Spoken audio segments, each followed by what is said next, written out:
Can I ask Jonny when he's going to be back? Do you know? Are you going to be back for the Six Nations? Or? Well, I'm not sure. I think at the moment I'm just waiting to get on my feet, properly moving around, which should be January time. And after that, I like to think I can come back pretty sharpish. So there's a chance you could feature in the Six Nations? I hope so. Oh, yeah, always positive. Good. So, could you just show us your knee? Would that be possible? Yeah, you can see a little bit. I actually can see. George could do some commentary on this, because I can't see from Yeah, the suit's going... Oh, there's a big scar. That's a massive scar, actually. Is it still... Oh, it's quite swollen, isn't it? That's massive, actually. He's got a really big left knee. My word, that is extraordinary. That's about... Yeah, it's huge. Yes. Yeah. 2 or 3 times. You can't hold it up for the web. I've been told to get you to hold it up to the webcam, but then that might cause you a mischief. Yeah. It's put my cold into some kind of context, I think, now. It has. I'm glad I've helped you, anyway. So, but that was a horrendous knee injury, wasn't it? It was a bit... at the time, I felt something go, and I felt a big clunk, and I felt like my leg was pointing the wrong way, and then suddenly I felt another clunk, and I thought, oh, I'm fine. So I got up and tried a little jog, and then thought, maybe not. But the scan revealed quite a lot of interesting damage. Yes, interesting being... the kneecap had become desiccated, so therefore the muscles had sheared off it, and then on its way back into place, a big bit of cartilage had come off and fallen down the other side of the knee. So it's kind of like a bit of a jigsaw piece for the surgeon, but he'd done a brilliant job, and I'm sort of getting happier each day. You have had a catalogue of extraordinary injuries. Was the worst, I mean, in your book you talk, is it a lacerated lung? No, kidney, thankfully. That's a lacerated kidney. Well, I mean, was that the most dangerous? I think that's been my most dangerous, yeah, because the guy said, another few millimetres and it would have a bit deeper and it would have punctured the whole, the whole sort of urinary part, which I think is where, your waste products go into your body and you're in a bit of trouble. So, but I've had a few and they've all taught me some good stuff. But no, they haven't taught. What do you mean? They've taught you good stuff? They've helped teach me some good stuff because they've given me the opportunity now, I think, through my injuries to get used to the fact, like I said, that I'm not just all about rugby. It's helped me explore the rest of life to realise that when rugby finishes, I'm going to be just as happy as when I was playing. So is this karma? I don't know. Do you know, someone asked me the other day, it's quite interesting, they said, well, what would you draw if you had to draw the picture of your perfect life? And I remember years ago I'd have drawn a picture of me in an England shirt holding aloft the World Cup. Yeah, well, we'll settle for that.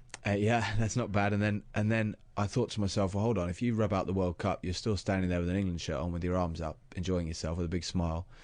Then I rubbed out the England shirt and thought, you're still standing there with your arms up with a big smile. And it's like, well, what's really changed? The fact is, without everything, you're still in pretty good shape. And I think that's kind of the way I now approach my goals. They're great and I'm going to love going for them, but I'm going to realise that without them now, I'm still absolutely flying. Jonny Wilkinson is here. What on earth is going on with the England team, Jonny?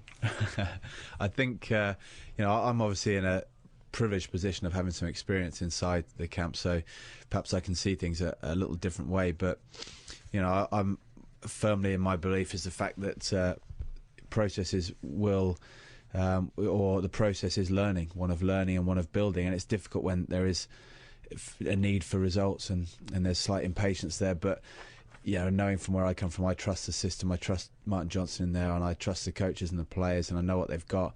The fact is that the work, there's always that element you need to improve, you need to take responsibility for that, but there's a certain amount of learning that needs to be done. If you hurry the experience by trying to bring in new different players or change things too much around, what you end up doing is you face the problem a bit later on. You don't get given time, though, do you, at this level of sport? If the Six Nations goes well, the story will be different. But if the Six Nations is a struggle for the England team, there are going to be some serious questions being asked about Martin Johnson and the whole setup. I guess I'm learning that about sport in the public eye. It's very tough. You don't get that chance, and that's a hell of a hell of a pressure. But at the same time, with that pressure in place, it's a case, I think, of saying what's helpful to the England team, how to view that, and what's helpful is just to say, well, what can we do to be our best?